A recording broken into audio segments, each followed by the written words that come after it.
ঘড়ির দিকে তাকাতেই খটকা লাগলো। 11:05। আশ্চর্য। আমার বেশ মনে আছে যখন লঞ্চে উঠেছিলাম তখন 11টাই বেজেছিল। এতক্ষণ পরেও ওহো, ঘড়িটা গেছে। আচ্ছা, এই লঞ্চটা কিশোরগঞ্জের ঘাটে পৌঁছতে কত সময় নেয়? চমকে ঘুরে তাকিয়ে দেখি ঠিক আমার পাশেই বসে আছে একটি মেয়ে।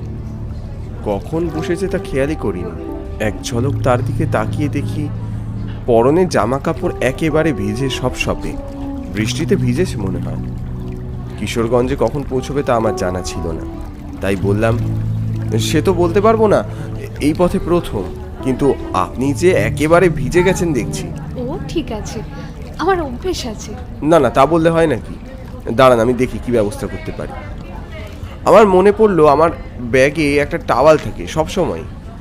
তড়িঘড়ি সেটা বের করে এগিয়ে দিলাম তার দিকে। এই নিন, এটা দিয়ে চটপট মাথাটা মুছে নিন তো। মেয়েটা অপ্রস্তুতভাবে হেসে আমার হাত থেকে